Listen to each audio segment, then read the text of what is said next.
قال صادق علیہ السلام کیا فرمایا چھٹے امام میں؟ غور سنیے گا. ایصال ثواب کا جو ذریعہ، جو وسیلہ آج کچھ ذریعہ جو آج بہت زیادہ رائج ہو رہا ہے، اس کی شرعی حیثیت کیا ہے؟ کیا فرماتے چھٹے امام؟ الاکل عند اہل المصیبہ من عمل الجاہلیہ. اہل مصیبت کے ہاں کھانا کھانا عمل جاہلیت والا عمل ہے، یعنی اسلام سے پہلے کا عمل. اسلام میں اس کا کچھ نہیں ہے. اہل مصیبت کے ہاں کھانا کھانا، کوئی مر گیا اس کے ہاں کھانا کھانا، وہ جاہلیت والا کام ہے. وَسُنَّتُ الْبَاسُ إِلَيْهِمْ بِالطَّعَامِ. سنت کیا؟ کھانا بھیجو ان کے یہاں، جو مر جائے اس کے یہاں کھانا بھیجو، یہ سنت. کما امر بہ النبی صلی اللہ علیہ وسلم فی آل جعفر بن ابی طالب لما جاء نعیہ. جب جناب جعفر کی شہادت ہوئی اور اس کی خبر مدینے میں آئی تو پیغمبر نے حکم دیا سب سے پہلے یہ کھانا مرحوم کے یہاں کس نے بھیجا؟ صدیق کبریٰ حضرت فاطمہ زہرا سلام اللہ علیہ. اب دیکھیں، آپ کھانا بھیجیں. یہ کھانا کھانا اہل مصیبت کے یہاں منع کیا ہے، جاہلیت. شہید، میں نے اس پہ علماء کی جو کمنٹس ہوتے ہیں، تفسیر ہوتی ہے، خارج میں دیکھا، شہید ثانی وغیرہ بڑے بڑے جید علماء، ان کا یہ نتیجہ، یہ فتویٰ ہے اس حدیث کی روشنی میں، کم سے کم میں بتا رہا ہوں کہ اہل مصیبت کے یہاں کھانا کھانا مکروہ ہے.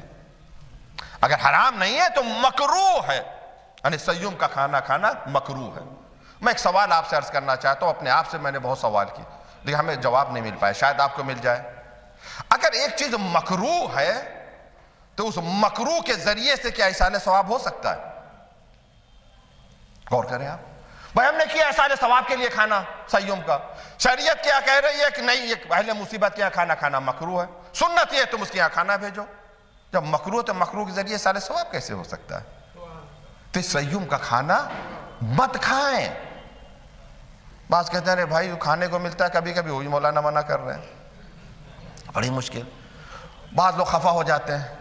نجوی بھائی اللہ انہیں سلامت رکھے، جو انہوں نے مجلس کا وعدہ لیا تو ہم نے پھر فون کر کے ان سے عرض کیا، ہم نے کہا نجوی بھائی بتا دیجیے گا کہ ہم جو ہے سیوم 40ویں کی مجلس پڑھتے ہیں تو کھانے کے خلاف پڑھتے ہیں، یہ بتا دیجیے گا ہم سے جہاں پڑھوائیں نہ پڑھوائیں. کیوں ہم نے جہاں مجلس پڑھی تو 2-4 ڈیگ کھانا بچ گیا، مومن نے نہیں کھایا، تو جن کی مجلس تو بہت ناراض ہو گئے، مولانا نے ہماری وہ کر دیا، سارا کھانا بچ گیا. اور خیر جب کچھ دیر تک تو ناراض رہے، کچھ دنوں بعد میں کہا نہیں بات تو وہ صحیح کہہ رہے ہیں، بھائی ہماری کیا بات ہے، ہماری کیا اوقات ہے، بات تو امام جعفر صادق علیہ السلام کی ہے، ہم تو پہنچا رہے ہیں، تو جس کا ایمان نہیں، بات تو صحیح کی، پھر ہمارے یہاں سے کیوں شروع کیا؟ یعنی کہیں اور تو شروع کرتے، بھائی کہیں نہ کہیں تو شروع کرنا ہی پڑے گا، ہمارے یہاں سے کیوں شروع کیا؟ پھر اس کے بعد بہرحال وہ ہمارے علاقے میں ہو گیا کہ یہ بہت سخت ہے، اس کے خلاف نہ کھاتے ہیں سیوم 40 کا، جہاں ہماری نماز پوری ہوتی ہے وہاں ہم سیوم کھانا کھاتے ہیں 40 کا، تو بہت سے لوگ نہیں کھاتے ہیں، ہمارے دھیرے دھیرے رک بھی رہا. ایک صاحب نے کہا مولانا ایک بات تو ہو سکتی ہے، آپ کی بات تو بہت مشکل ہے کہ ہم لوگ سیوم 40 کھانا کھانا ہم چھوڑ دیں، یہ ہو سکتا ہے کہ آپ سے مجلس پڑھوانا چھوڑ دیں. ہم نے کہا آپ کو اختیار ہے، صلوات محمد و آل محمد. سیوم کا کھانا مت کھائیے آپ، مکروہ ہے کھانا کھانا اہل مصیبت کے یہاں، کم سے کم مکروہ ہے، عمل الجاہلیہ، دور جاہلیت کا کام ہے. اب مزہ لے کے کھانا کھاتے ہیں، بڑا مزہ آتا کھانا کھانے میں. حقیقی لذت کیا ہے؟ توجہ چاروں میرے عزیزوں، حقیقی لذت کہاں، حقیقی مزہ کہاں ہے؟ حقیقی لذت ترک لذت میں ہے. اب غور کریں گے جملے پر، حقیقی مزہ یہ کہ آپ مزے کو چھوڑ دیں تبھی حقیقی مزہ ملے گا. ایک مرتبہ اللہ کے لیے سیوم کا کھانا چھوڑیں تب دیکھیے کیسی لذت آپ کو ملے گی. صلوات محمد و آل محمد پر. دوسری حدیث اسی من لا یحضر الفقی کی، غم اہل مصیبت کتنے دن تک اہل مصیبت ہوتے ہیں؟ کوئی غم مناتا ہے 3 دن، کوئی 40 دن، کوئی 6 مہینے، کوئی سال بھر، یہ سب غم منائے جاتے ہیں. شریعت نے کتنی مقدار معین کی ہے غم کی، مرحوم کا غم منانا چاہیے. قال صادق علیہ السلام لیس لأحد ان یحد اکثر من 3 ایام.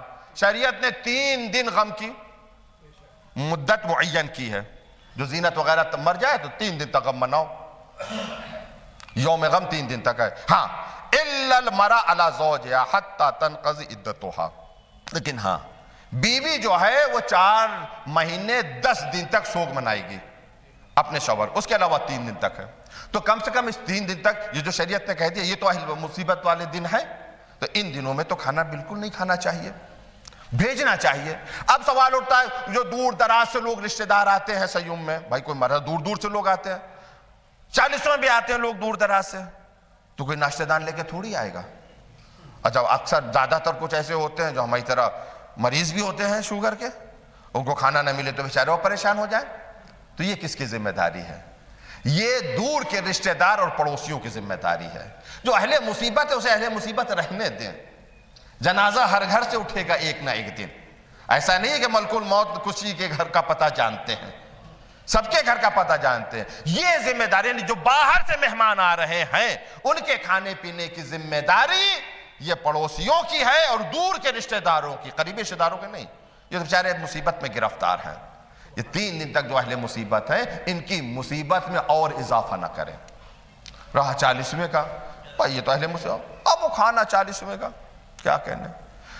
میں جہاں مجلس پڑھنے کے لیے گیا تو مجھے بتایا گیا مولانا جو 40واں ہو رہا ہے کھیت بیچ کر 40واں ہو رہا ہے، بیوی کا زیور بیچ کے 40واں کر رہے ہیں. ایصال ثواب کیسا ایصال ثواب؟ ایصال ثواب کے لیے 40ویں کھانا نہیں ہو رہا ہے.